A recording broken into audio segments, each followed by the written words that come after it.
Hello, everyone. My name is Boyd Allen. I'm your host for a series of podcasts presented by the Coalition for the Protection of PEI Lands, titled Landlines, Discussions about Land Use on Prince Edward Island. The Coalition for the Protection of PEI Lands acknowledges that Prince Edward Island is part of the unceded territory of the Mi'kmaq people.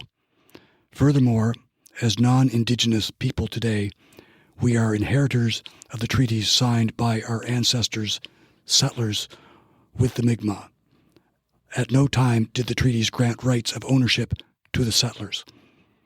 To this day, therefore, in all our conversations, plans, and actions around the protection of PEI lands, the expression, our land, requires us to acknowledge that our must be understood as a shared responsibility, not ownership. The Coalition for the Protection of PEI Lands formed in 2018 in an effort to raise awareness about land issues in PEI and also to hold government to account on its response to these issues. This series of podcasts is a result of consultations with our members and those who follow us on social media on which methods we might try in the Coalition's continuing effort to share information and spark discussion on the issues around land use and abuse on the island, and why successive governments appear unwilling to be transparent about why these issues continue to happen. Today's episode is entitled PEI's Forests, What Must Be Done. Our guest is Gary Schneider. If you enjoy this episode, please continue the conversation and pass it on. When Jacques Cartier's landing on this island in 1534 sparked European colonization here, it was a vastly different place than what we see today. There were less than 3,000 indigenous inhabitants. Most of its landmass was part of the Acadian Wabanaki forest. Upland hardwood species such as yellow birch, red oak, and American beech originally covered much of the island, with both black spruce forest and wet-rich woodland featuring hemlocks, cedar, pine species occupying smaller proportions of the island's area.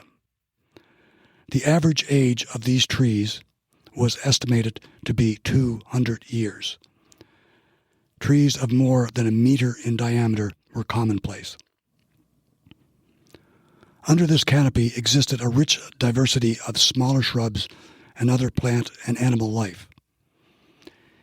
It had supported populations of gray wolves, black bears, and woodland caribou before the pressure of population growth and development began to radically change the landscape. By 1800, there were 6,000 people on what became Prince Edward Island. By 1867, this had rapidly increased to 80,000. The population steadily climbed into the 20th century. Two primary drivers which supported the population boom were shipbuilding and agriculture. Both of these significantly impacted the existing forest. Between 1830 and 1864, 2,362 ships were built in the colony. They were built of birch, ash, beech, maple, larch, cedar, oak, and pine. This not only diluted significant woodland, but eliminated the best seed sources for future generations of trees. The clearing of land for agriculture also became much more significant during this time. Land had become available to those arriving on the island, but it all needed to be cleared if they hoped to live on it. By the beginning of the 20th century, 70% of the island's forest had been cleared. The drive for agricultural land resulted in further forest loss in the early part of the century. However, due to wider economic forces, by the 1950s, significant tracts of this land were being abandoned and forests began regenerating. Unfortunately, this recovery was characterized by an entirely different type of forest, one dominated by early successional species like alder, white spruce, and red pine.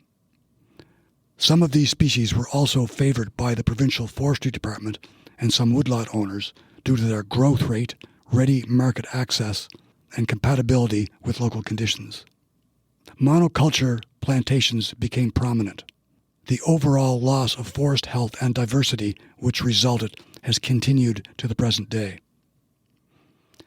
In addition to this, the province saw a loss of 12% of its forest area between 1990 and 2020. This figure does not include the 24,000 hectares of PEI forests, or 9.4% of the total, that sustained blowdowns of 70% or more of trees because of post-tropical Storm Fiona. Our existing forests are more vulnerable to a changing climate, less resilient to weather more violent and extreme, with limited capacity to absorb and sequester carbon, and further deficient in providing wildlife habitat. There's been many efforts made, such as the influential 1996 Roundtable on Resource Land Use and Stewardship, to create a viable, sustainable plan to assess and address the challenges facing our forests. Enacting public forest policy is further complicated by the fact that currently over 85% of forest land is privately owned. There are many voices at the table. One of the most respected voices at this table is our guest today, Gary Schneider. For over 30 years, Gary's mission has been to restore the island's endangered Acadian and old-growth forest habitats. He is the founder of the MacPhail Woods Ecological Forestry Project and co-founded the Environmental Coalition of PEI. He is a writer, educator, and environmental advocate. Thank you for joining us today, Gary. You're welcome. Thanks for the invitation. Now, you've been involved for many years at every level in generating and enacting plans to preserve and restore our woodlands. Why do you think it is important that the end goal should always be healthy forests? I think we look at forests in a way that doesn't make sense other than economics. So, probably my favorite forestry quote is by Dr. Ken Lertzman, who was a forest ecologist from the University of Victoria. And he said that new forestry is an attempt to define forest management with timber production as a byproduct of the primary function, which is sustaining biological diversity and maintaining long-term ecosystem health. So his idea, and I think it's a very sound one, is that forests give us carbon storage, which is incredibly important. They give us clean air and clean water, and they give us fantastic wildlife habitat, and they provide great spaces for humans to recreate and also to contemplate their life. All those things are, we don't know how to measure them. We don't know how to count them, so we don't. We do know how to count, well, the fuel costs me this much, or the land costs me this much in taxes, but we really don't have any idea about the other ones. So then we ignore them, but we ignore them at our peril. They're really important things to us. And so Lertzman really made the point, and was one of the first people I know that made that point, where all these services and benefits that forests give us, that's enough of an excuse that we should keep having healthy forests around.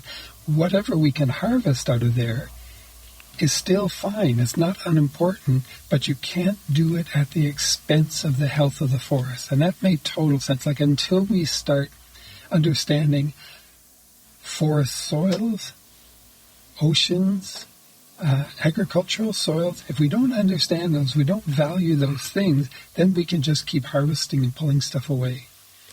We really do need to look at things a lot more closely, I think, and understand all those services and values that forests are bringing. Now, what do you see getting in the way of achieving the goal of maintaining healthy forests? Part of it is economics. It's always cheaper to take everything. So again, if I'm fishing, I can take everything. If there's no quotas on anything, I can just take everything, because there's no cost of doing that, right? Nothing stops me from doing that.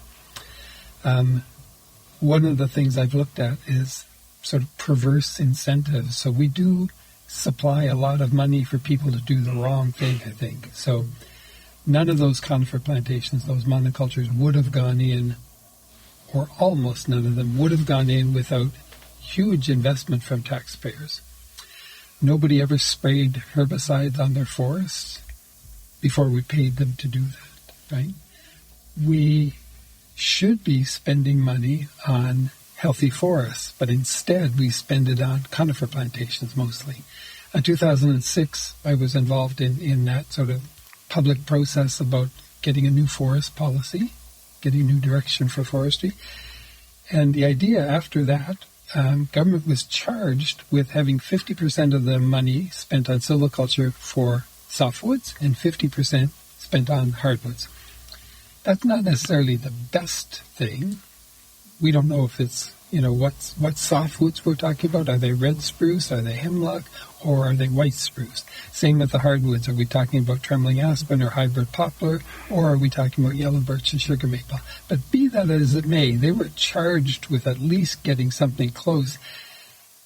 I think today, the last numbers I saw said that 82% is still spent on conifers. So even on either the planting or plantation maintenance or pre-commercial thinning, and about 4% was spent on hardwoods. So that's not even close to 50-50. And they had a mandate to do that. So again, why that happens? It's easy to do what we've been doing. And I think in a lot of cases, we think, not so much now, we thought that the conifer plantations were going to make us rich. We're pretty sure now they're not doing that, right? Most cases, when you see the damage from Fiona, and you see a red pine plantation that's grown for 40 years and now is knocked down, and actually now you're in worse shape than if you'd never planted it at all and never invested any money. That's pretty damning evidence. So a lot of the plantations that were knocked over were shallow-rooted conifers, right? We did lose some hardwoods, but generally it's shallow-rooted conifers. Not all plantations, some just old-field white spruce stands. But we can see now that we're not getting rich off plantations, and they do very little for wildlife population, and I don't think they lead to healthy forests. If you're going to spend a whole bunch of money to create a conifer monoculture, it's hard to think that that's a step in the way on the path to having a healthy forest. It just seems like totally opposite of that. And the other thing is, if you spend almost all your money on plantations, you have very little money left for enrichment plantings, enhancement plantings. So we can say if we have an unlimited amount of money, maybe you could spend all that money on conifer plantations for whatever reason, but you'd still have a lot left over. But we don't. We don't have money left over for that. Well, historically, public forest policy and programming have been based on zero-based accounting principles. This translates into making decisions based on projected income minus expenses, at least the ones we know how to measure. You put forward the idea of replacing this with a system based on full cost accounting as a means of basing decisions on the real costs of any proposed program or policy. Simply put, this means when you are looking at profits and losses, you must account for all the real costs, not the assessed dollar value. Could you give us a crash course on full cost accounting in the context of managing PEI's forests? I'm not an expert and I'm not an economist, but what I do know is, again, we talked about those things that we don't know how to value, even though they're incredibly important. So carbon storage is increasingly important, but we don't really do anything to measure that, whether that's in agriculture or in forestry. Ronald Coleman of Nova Scotia wrote a wonderful book about what really counts, and he talks about counting what matters. So if I'm losing money on my forestry operation, but I'm not including all the costs that are happening to the environment. So again, if I'm degrading wildlife habitat, there should be a cost to that, right? So the Migratory Birds Convention Act, which is a federal piece of federal legislation that says you can't damage or kill or destroyed. Bird nestlings are really where they're living. Nobody ever gets caught for that, right? And we know that if you go into a woods and clear cut in the middle of summer, you're definitely doing that, right? You should be charged with that, but nobody ever is. So you don't have to bear that cost. I always refer to organic agriculture, but if I'm an organic grower and I'm certified, I can't cut down my wind rates, right? I have to have more diversity. I have to have better soil every year. I can't degrade my soil. And those things cost money. So we charge people more for organic products, as we should. And if people can't afford that food or that fuel wood or whatever from good practices, then we should be able to subsidize those people. I'd much rather see money going into good forest practices than all that money going into plantations.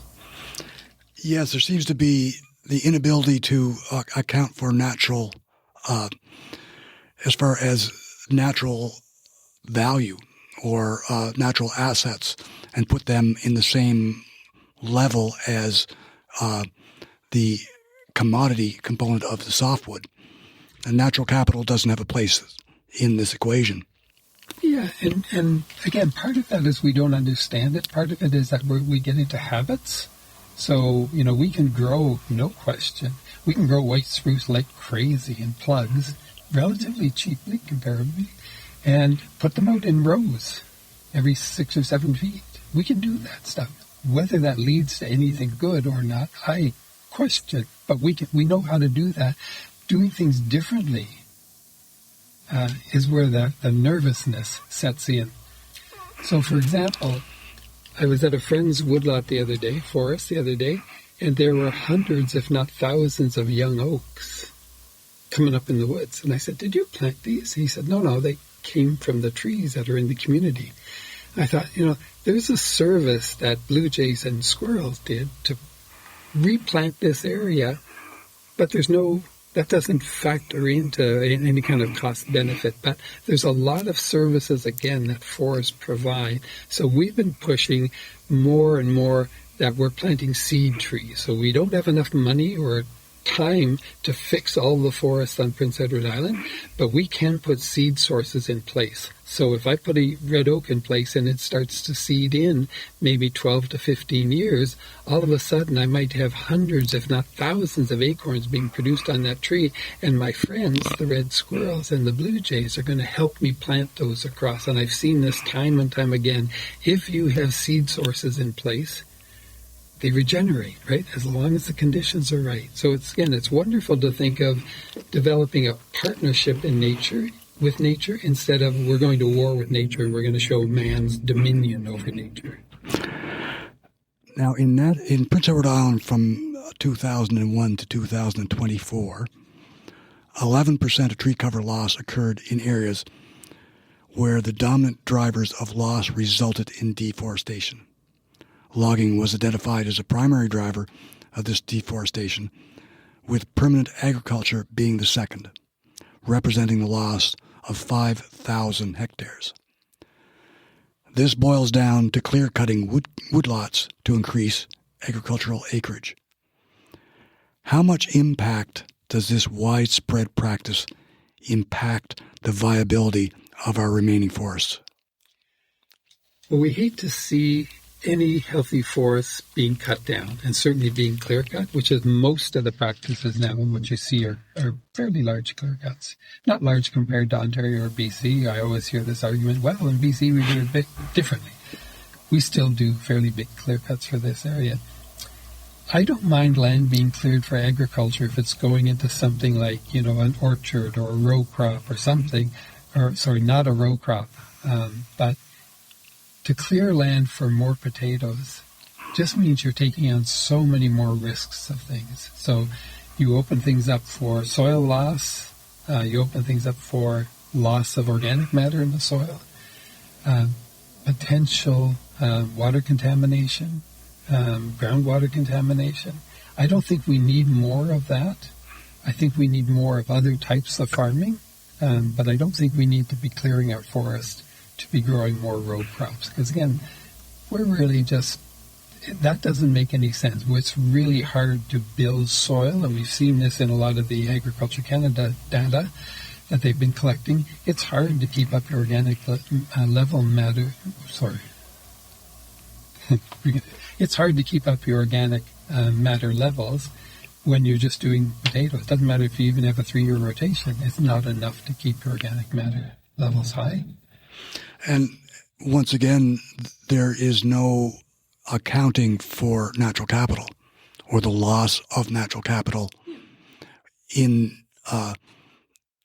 making the decision as to whether to clear-cut this particular woodlot or not to clear-cut it.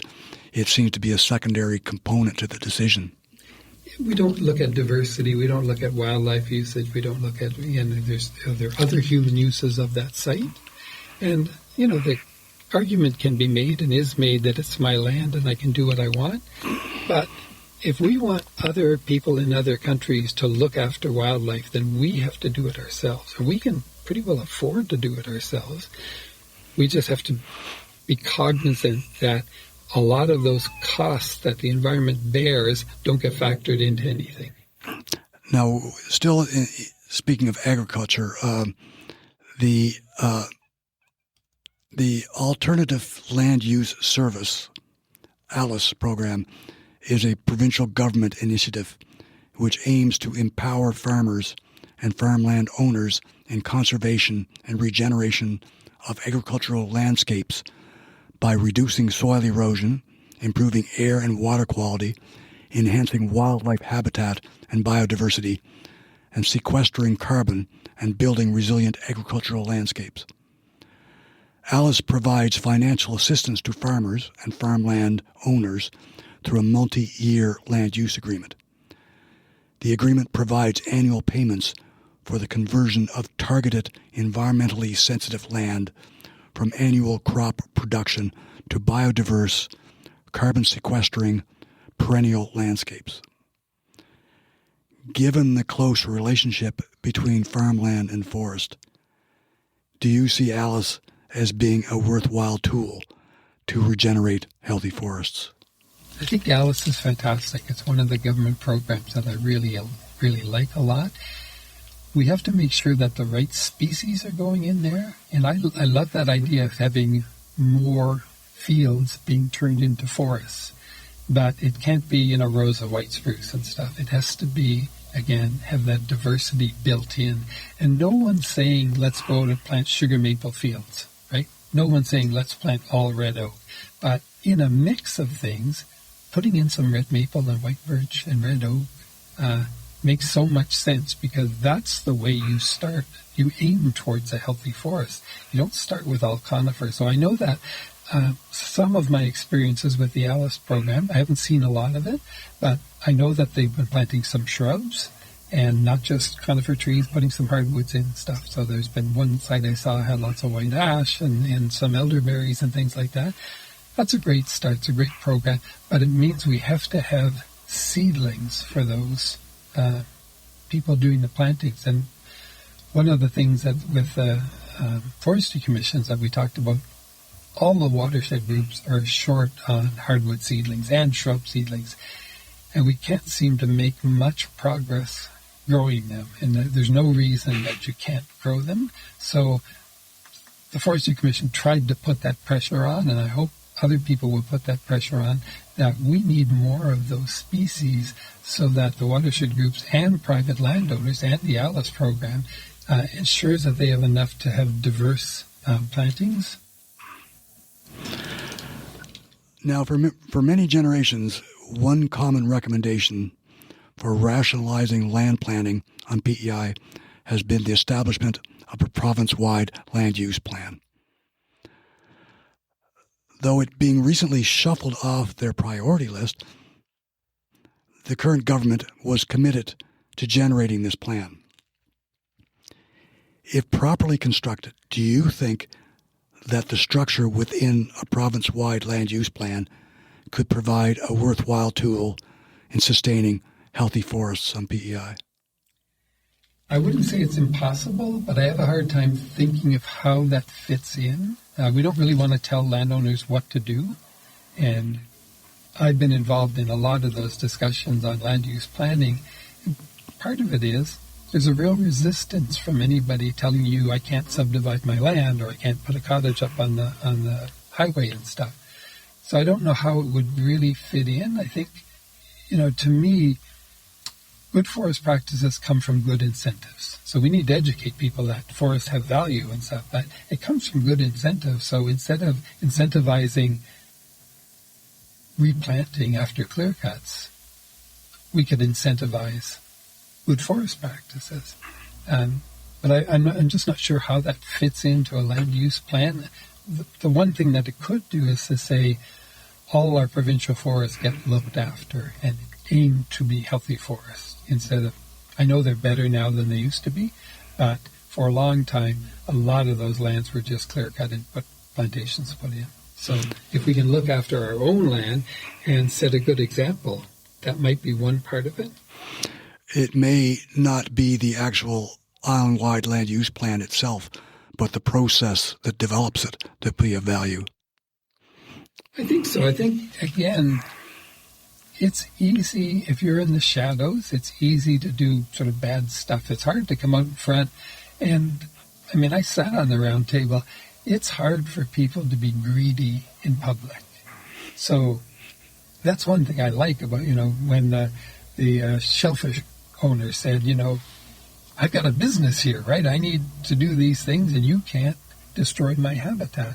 Or when one of the forest contractors said, well, we can put buffer zones in, but then we'll clear cut them every 40 years. And one of the agriculture people said, you're just being greedy, right? You can't, if it's worth being a buffer zone, you can't say, well, I'm going to clear cut it every 40 years.